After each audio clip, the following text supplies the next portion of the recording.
Welcome to Crisis in Perception, where we examine the systems shaping our world one book at a time. Today we're doing a systems analysis of really how power operates. We're focusing on the media's role in shaping public understanding and, I guess, ensuring social control. And for this, we're turning to a foundational text. It's Noam Chomsky's Media Control, the spectacular achievements of propaganda. It's a short book, but it packs a serious punch. It really does. And the core question Chomsky forces us to confront right out of the gate is, well, it's fundamental. It's about what kind of a world, what kind of a society we want to live in. And crucially, in what sense do we want that society to be a democratic one? Exactly. A truly democratic one where the public actually participates in a meaningful way. And that question, it's really the dividing line for his entire argument. This deep dive isn't about, cataloging individual biases or blaming a specific reporter. No, it's not about finding the bad apple. Not at all. We are looking at the systemic architecture, the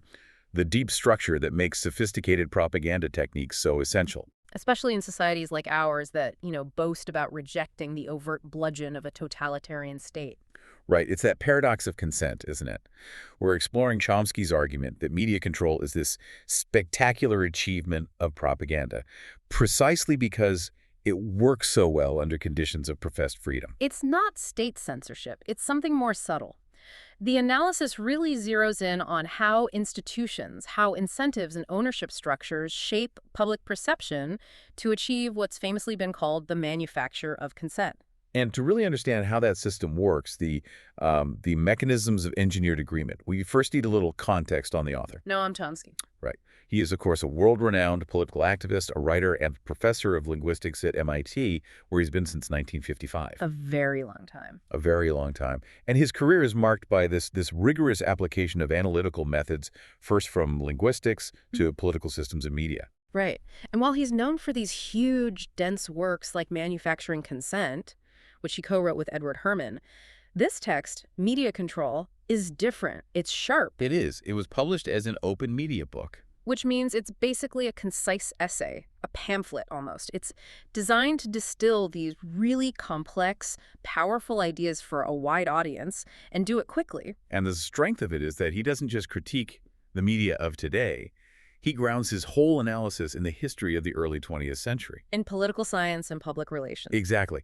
He establishes the foundations of modern, what he calls democratic propaganda, and argues that these concepts came from a very precise, state-driven effort to control public thought. And the historical anchor he keeps coming back to, the origin point, is what he calls the first modern government propaganda operation, the Creel Commission. Under the Woodrow Wilson administration back in 1916. Okay, let's unpack this moment, because understanding why the Creel Commission was such a profound, if, cynical success is key to the whole argument. The context is absolutely everything here. Wilson had just been elected on the platform, peace without victory. So the country was not in a warlike mood? Not at all. The U.S. population at the time was described by officials as extremely pacifistic. They saw absolutely no reason to get involved in this horrific European war. But the Wilson administration was committed to it. Totally committed. So the mission of the Creel Commission was, in essence, a massive national attitude adjustment. So the question becomes, how do you take a population that is dedicated to peace and convince them to support a total devastating war? That's precisely the challenge they faced, and the success was staggering. Within just 6 months, they managed to turn this extremely pacifistic population into a hysterical, warmongering population which wanted to destroy everything German. Wow, 6 months. 6 months to turn them into a population that wanted to tear the Germans limb from limb, go to war, and save the world. The goal was met. The population was mobilized. That kind of rapid transformation in public psychology, from pacifism to jingoistic fervor, it suggests a very potent methodology. What were the tools? What did they actually do? Well, they relied heavily on fabrication. Yeah. A lot of it. Much of this material was actually cooked up by the British propaganda ministry. Oh, interesting. Yeah. And it's centered on these lurid, very emotional falsehoods. The infamous tales of atrocities by the Huns and specific fabrications about Belgian babies with their arms torn off. The kind of stuff designed to provoke outrage. Pure outrage. Yeah. But the core strategy, and this is the crucial part, it wasn't just direct messaging to the public. It was targeted messaging. It was aimed at controlling the thought of the more intelligent members of the community in the U.S. So you indoctrinate the specialized class first. the journalists, the academics, the intellectuals, and then they become the conduits for that message to the broader public. And this is where it gets really fascinating. Mhm. Because the intellectual class of the time, they didn't just passively transmit this stuff. They actively embraced their role. They were proud of it. Immensely proud. The progressive intellectuals, people in the John Dewey circle, they boasted that they, the more intelligent members of the community, were able to drive a reluctant population toward war by, in their words, terrifying them and eliciting jingoist fanaticism. They saw it as their duty. That is deeply cynical. The implication is that educated people aren't necessarily a check on power. They can be the most efficient tools for it. The lesson learned, as Chomsky notes, was profound, and it was enduring. State propaganda, when it's supported by the educated classes and when no deviation is permitted, can have a massive transformative effect. And he says that lesson was learned not just by future U.S. administration. No. He grimly notes it was a lesson learned by figures like Hitler as well. Okay, so this historical foundation sets up the entire central thesis of the book, which is this contrast between two very different definitions of democracy. Yes, one that's theoretical and one that's, well, practiced. The first one is the one we all know, the dictionary definition. It's exactly. A democratic society is one where the public has the means to participate in a meaningful way in managing their own affairs, and the means of information are open and free. And the second one, the prevailing conception that he argues actually governs policy and media.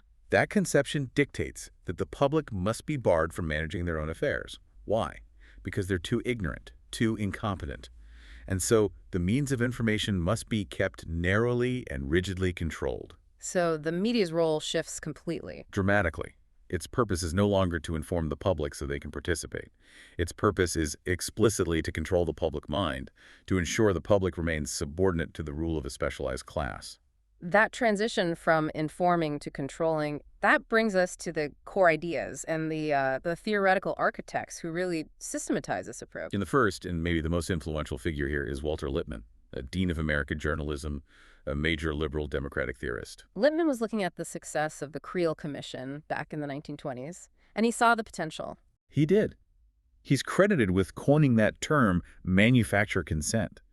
The idea that you can bring about agreement from the public for things they might not actually want, just by using these sophisticated propaganda techniques. And for Lippmann, this wasn't some kind of corrupt deviation from democracy. No, he believed it was a necessary function of a well-ordered state. A moral imperative, even. But why was it so necessary? Why couldn't the public just be trusted to figure out their own interests? Because, as he argued, the common interests elude public opinion entirely. They're too complex, too technical, too remote for the average person to grasp. So these interests can only be understood and managed by a specialized class. A small group of responsible men who are smart enough to figure things out and maintain stability. So you end up with a democracy that's structurally divided into two classes. You have this small elite, the decision makers, and then you have everyone else. Whom Lippmann, famously, and pretty dismissively, called the bewildered herd. The specialized class handles the executive function. They analyze, they execute, they make the decisions, they run the political, economic, and ideological systems. Their role is dynamic. And the bewildered herd, the vast majority of the population, their function is passive. Singularly passive. To be spectators of action, but not participants. They get one small, very controlled outlet for participation, which is the election. Exactly. Every so often, they're allowed to lend their weight to one or another member of the specialized class, choose which manager you prefer, and then they're expected to sink back and become passive spectators again. But the logic that supports this, it's not just presented as practical, it's framed as a compelling moral principle, which is what makes it so potent. That's the ultimate rationalization, isn't it? The moral principle is that the mass of the public is just too ignorant, too emotional, too stupid to understand complex affairs. And if they try to participate, they'll just cause trouble. They'll only cause chaos. Yeah. So the specialized class has to protect itself from the trampling and roar of a bewildered herd. It's that patronizing analogy of the 3-year-old. You don't let a 3-year-old run across the street because they can't handle it safely, so you don't let the bewildered herd manage the common interest. The freedom is curtailed for their own supposed good. Yeah. And that structural premise, that the masses are incapable, leads directly to the need for control mechanisms. Right. If the bludgeon of a totalitarian state is off the table in a society that values freedom, what replaces it? Harold Lasswell, a founder of the modern communications field, he provided a very concise answer to that. Lasswell rejected what he called democratic dogmatisms about men being the best judges of their own interest. He was pretty open about it. Very open. He just asserted that since the masses are incompetent, we have to prevent them from acting on their misjudgments. Yeah. He connected the ideology to the technique perfectly. And what was his logic? It was crystal clear. In a totalitarian system, you use force, you use violence, but as society becomes more advanced, more democratic, you lose that capacity. It becomes socially unacceptable. So you need a substitute. You need a substitute, and he said it plainly. Propaganda is to a democracy what the bludgeon is to a totalitarian state. It's the necessary, efficient system for control. And this whole philosophical framework was then industrialized by the booming public relations field in the U.S. Pioneered by people who openly said their job was to control the public mind. Which brings us to Edward Bernays. The father of public relations.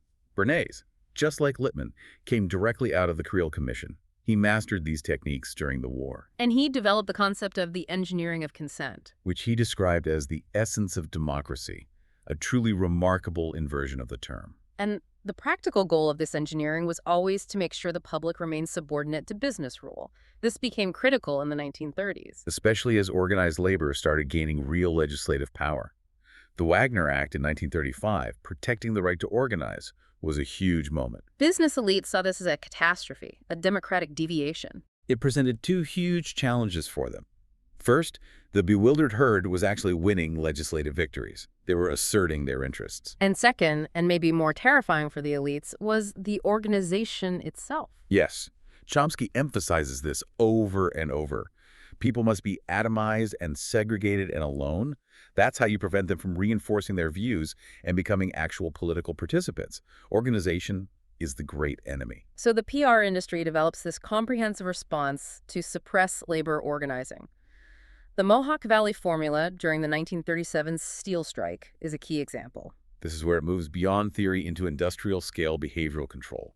It was scientific strike-breaking through manufactured community consent. So instead of just relying on hired goons and police, which could create a backlash, You mobilize community opinion against the strikers. You frame the conflict not as a labor dispute, but as a disruption of the entire community's values. so the strikers become the radical outsiders. Exactly. They're disrupting the common interests of us. The businessman, the worker who wants to work, the housewife. Everyone just wants harmony. And the tools they used were these vapid, empty concepts, the vacuous slogans. That is the genius of it, the diversion. Yeah. Chomsky highlights that slogans like "support our troops" or using yellow ribbons, they are effective precisely because they are completely empty of any real policy content. You can't argue against supporting the troops. How could you? The immediate emotional appeal of the slogan just diverts all attention away from the real, substantive, and very controversial question, which is, do you support the actual specific policy that those troops are carrying out? So by shifting the debate from policy to emotion, you've already won the propaganda war. You have. If the public is arguing about patriotism, they're no longer discussing the legitimacy of the policy itself. And this strategy of atomization is sustained by media saturation. The ideal citizen is just sitting alone in front of the TV. Yes, being constantly drilled with the message that the only values are accumulating commodities, superficial entertainment, and, this vapid patriotism. And because there's no organization, if you happen to think there's got to be more than this, you just assume you're the crazy one. You assume you're isolated, which is the whole point. And that structural isolation leads directly into maybe the most crucial function of media control, normalizing double standards. How the system aggressively stops the public from applying basic, universal moral principles to their own country's actions. This is where Chomsky introduces that really useful thought experiment, the journalist from Mars.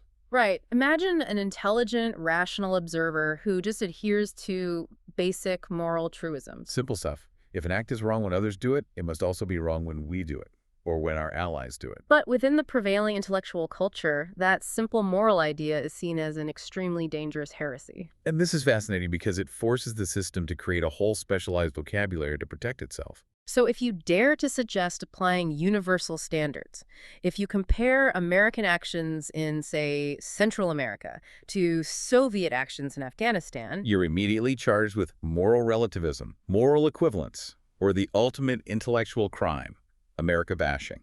That term, America bashing, seems so powerful because, as Chomsky points out, it's a concept you usually find in totalitarian states. Like anti-Sovietism in the old USSR. It's a preemptive defense mechanism. Its main purpose is to instantly shift the focus from the crime, the policy, the violence, to the person pointing it out. So you protect the system from having to look at its own actions. And you maintain the illusion of unique national virtue, exceptionalism. This selective morality is enabled by selectively defining your terms. We see this most clearly with the concept of terrorism. Okay, this is a big one. Chomsky notes that the official U.S. definition of terrorism, the calculated use of violence or the threat of violence to attain goals that are political, religious, or ideological through intimidation, coercion, or instilling fear, is actually, in a policy context, unusable. Unusable because if you apply it impartially, it immediately describes your own government's policy. Precisely. The official definition is a close paraphrase of official government policy, which, when practiced by the U.S. or its allies, gets renamed to things like low-intensity conflict or counterterror. So applying the definition consistently would be an immediate self-indictment. It would. Yeah. And the second reason it's unusable is that it gives all the wrong answers as to who the terrorists are. Meaning? Meaning if you follow the objective definition, you realize that terrorism is primarily a weapon of the powerful. It's used systemically to maintain control. But that realization is unacceptable. So you have to adopt a different, more convenient definition. The conventional media-enforced definition is adopted. Terrorism is defined solely as the terrorism that they carry out against us. And this convention allows for the comfortable, self-flattering conclusion that we and our allies are the main victims. Always the victims. And that terrorism is strictly a weapon of the weak, which becomes a tautology because of how narrowly you've defined the term in the first place. And maintaining this victim narrative, it requires a relentless effort to falsify or minimize history. You have to make sure that any foreign aggression carried out by the U.S. is consistently seen as noble, defensive, or necessary. This is crucial for overcoming what the Reaganite intellectual Norman Podhoretz called the Vietnam Syndrome. Which he cynically defined as the sickly inhibitions against the use of military force. Exactly. It's considered very dangerous for a population to suffer from these sickly inhibitions because it puts democratic limits on foreign adventures. So the media has to constantly work to instill respect for martial value. And reconstruct history to make everything the U.S. does look benevolent. And the staggering success of this managed historical amnesia is shown perfectly by that University of Massachusetts study Chomsky cites about Vietnam. This anecdote is vital. It really shows the depth of the achievement. The study asked Americans to estimate the number of Vietnamese casualties caused by the war. The average public response was about 100,000 deaths. 100,000. And the real number? The official figure from Vietnam is about 2 million. And the probable figure, if you include Cambodia and Laos, is closer to 3 or 4 million. So the average American estimate was off by a factor of 20 to 40 times. That gap is it's unbelievable. It speaks volumes about information suppression. And the researchers posed a thought-provoking question to illustrate the cultural implication. What was that? They asked, what would we think about German political culture if, when you asked them how many Jews died in the Holocaust, the average person said 300,000? Right. That kind of cultural failure to acknowledge the scale of state violence, whether it's intentional or not, it just reveals the necessary illusions at work. It tells us that the propaganda has achieved a spectacular feat of erasure. When you have that much control over media and education, you can bury truth under edifice after edifice of lies upon lies. And to show how this selective perception works in real-time reporting, Chomsky uses this striking case study, the contrast between Armando Valladares and Herbert Anaya. Both from 1986. This really illustrates the principle of managing atrocities. Okay, so first, Valladares. He was a Cuban prisoner who published these highly detailed memoirs about torture and atrocities under Fidel Castro. And his account became a huge media sensation in the U.S. The absolute sensation. Yep. Praised by President Reagan as the definitive account of Cuban despotism. He was elevated to high status, appointed the U.S. representative to the UN Human Rights Commission. He was a prize atrocity victim. A symbol of U.S. morality. Exactly. Now contrast that with the report delivered by Herbert Anaya, the director of the El Salvador Human Rights Group, in the exact same month of the exact same year. Okay, and El Salvador at the time was a major U.S. client state. Deeply committed. receiving huge amounts of military and financial aid. Anaya was documenting human rights abuses there. He was arrested, he was tortured. And while in prison, he and his colleagues gathered sworn testimony from 430 prisoners. A huge body of evidence. A 160-page report detailing systemic electrical torture, including torture administered explicitly by a North American U.S. major in uniform. So this was detailed testimony of massive systemic torture happening under U.S. protection, maybe even direction. What was the reaction from the American press? Deafening silence. The national press, the TV stations, the major networks, they all refused to cover it.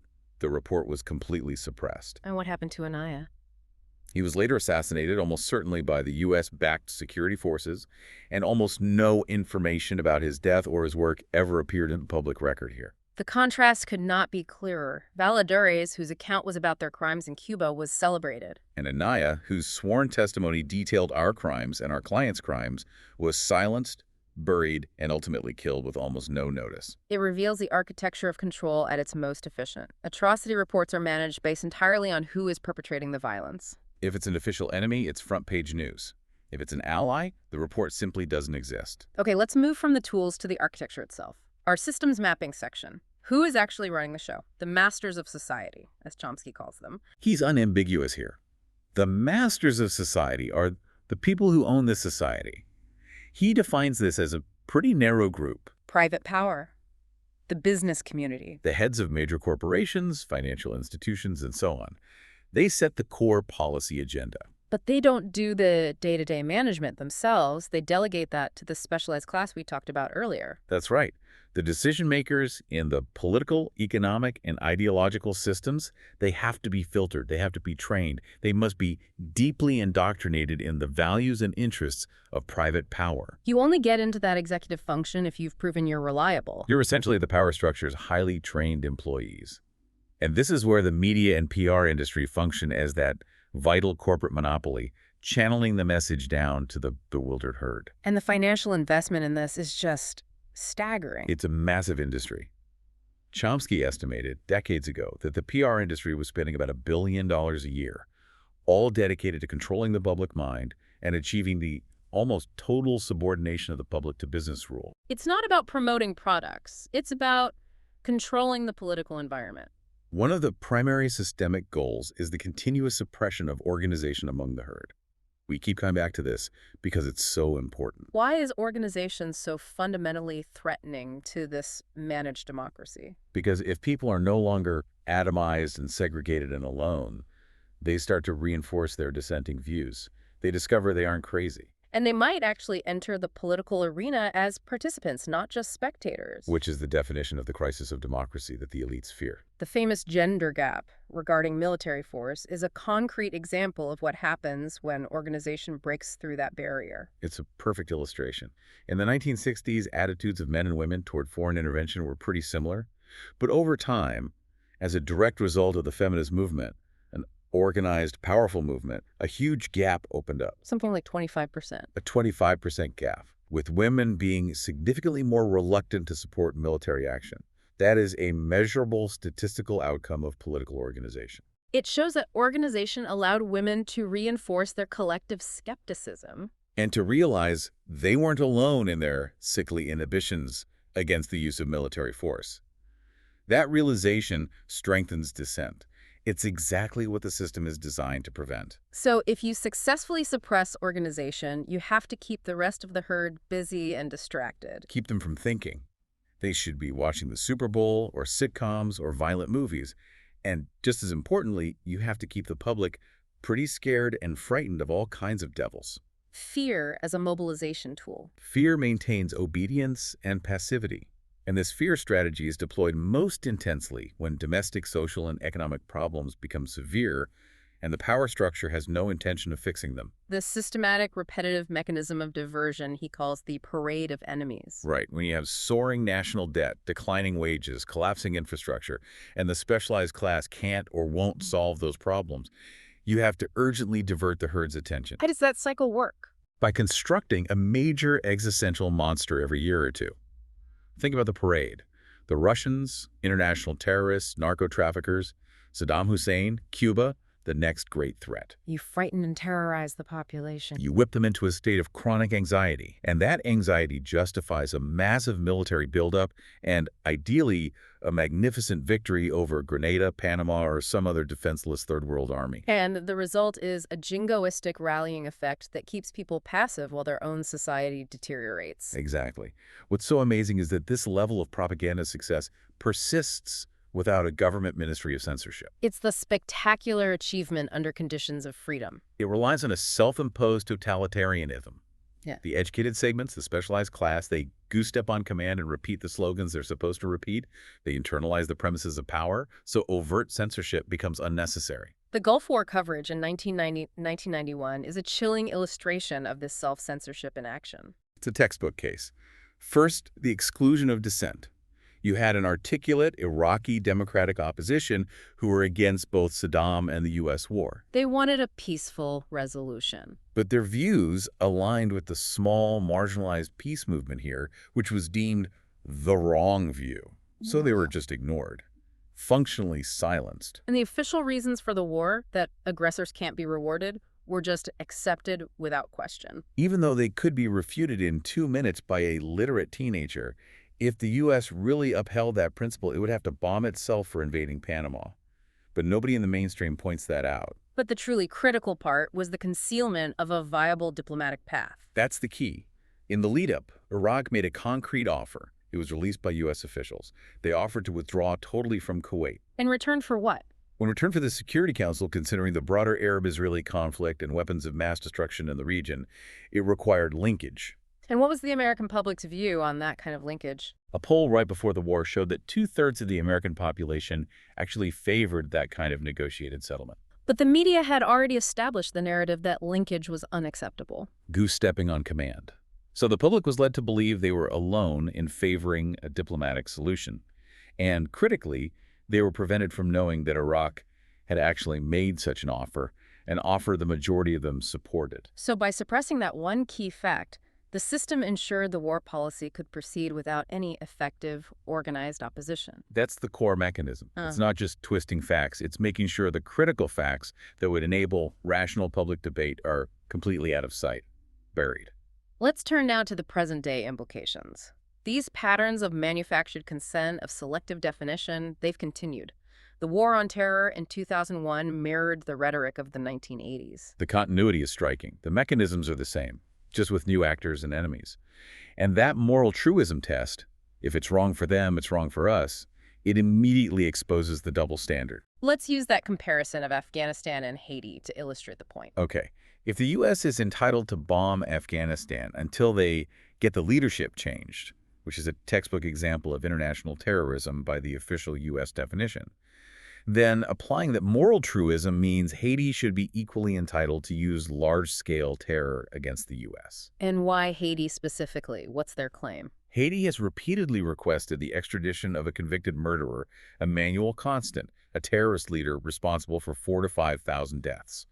The U.S. has consistently refused to hand him over. So if the U.S. can demand suspects from Afghanistan under threat of bombing, then Haiti, by the exact same principle, is entitled to terrorize the U.S. to force compliance. Of course, to even suggest that comparison draws charges of moral equivalence, the system can't tolerate that kind of intellectual symmetry. and this applies directly to maybe the most uncontroversial case of U.S. terrorism, the war against Nicaragua. It's uncontroversial because the highest legal authority, the World Court, formally condemned the U.S. in 1986 for unlawful use of force and international terrorism. They ordered the U.S. to stop the attacks and pay reparations. And the U.S. response? A bipartisan decision to immediately escalate the attack. Then they vetoed a Security Council resolution calling on all states to observe international law. And what happens to that case? A confirmed instance of international terrorism by the World Court. It's tossed into the ash can of history. The media and educational systems just wipe it from public memory. Another spectacular success. And this effort to domesticate the majority is so evident in our contemporary politics and the public disengagement we see. The goal is still what Lippmann identified. Keep the bewildered herd from participating. We see it in low voter turnout. Most people don't vote because they accurately see the two major parties as two factions of the business party. The process looks meaningless to them. And the psychological effect is that any real dissent, Any alternative thought feels crazy because you're isolated. You can't find validation. And finally, the system continues to protect the violent actions of client states by selectively applying the definition of terrorism. The U.S. consistently ensures that the most severe violence committed by its allies is either ignored or classified as something else. We see this with U.S. support for Israeli actions in Lebanon and the occupied territories. The U.S. provides the military means and the diplomatic shield. Yes, they consistently use their veto at the Security Council to block things like international observers. They boycott international meetings. This behavior ensures that international law cannot constrain U.S. actions or those of its most strategic clients. So when we put all this together, the Lippmann philosophy, the Lasswell engineering, the constant falsification of history, what is the overarching goal that Chomsky is trying to illuminate? It all comes back to manufactured consent. That's the goal. Bringing about public agreement for policies they didn't actually want, not through force, but through systemic control of information and intellectual culture. And the structure that results is managed democracy. A necessity that arose after the 1960s, which the specialized class saw as a crisis of democracy. Because people were actually organizing and participating? The civil rights movement, the anti-war movement. Managed democracy is the sustained effort to reverse that crisis, to return the population to apathy, obedience, and passivity. And this works because it's about institutional design, not just individual malice. Absolutely. The structure of media ownership, a corporate monopoly, and the structure of political organization, the two factions of the business party, they are central to managing perception and keeping power with a narrow elite. The system is designed for elite control. This framework really helps understand not just isolated media bias, but how the institutional architecture itself determines the limits of public discourse. Media control helps us see that the problem is not just individual disinformation. It's a deep-seated institutional architecture, refined over a century, designed to marginalize and distract the majority while inculcating necessary illusions in the specialized class. And this perspective feels profoundly relevant today. The choice Chomsky lays out is stark. Do we want a genuinely free society, or do we accept a form of self-imposed totalitarianism? Where the educated masses repeat the slogans while society deteriorates. But despite this powerful machinery, he does point out that distant culture and organization have had a real, measurable, civilizing effect. The feminist movement, the environmental movement, it demonstrates that skepticism about power can grow when people break through that atomization and organize. Which means the system of control, as spectacular as it is never total. No, it's a constant battle for public consciousness. Right. And the key question for us, for you, is not whether propaganda is successful, we know it is, Yeah. but whether the growth of organized skepticism can move fast enough to make a significant difference. Given the constant spectacular effort to divert and control. That's a question that puts the responsibility for the future directly into the hands of the listener. Indeed. Clear credit to Noam Chomsky for his profound insights in media control. The Spectacular Achievements of Propaganda. We encourage you to read the book yourself, support the author if you found the ideas valuable, or check your local library for free access. For a shorter visual overview of this topic, see the mini explainer linked in the description. If you enjoy this kind of systems-level analysis, please like, subscribe, and comment with books or topics you'd like us to explore next.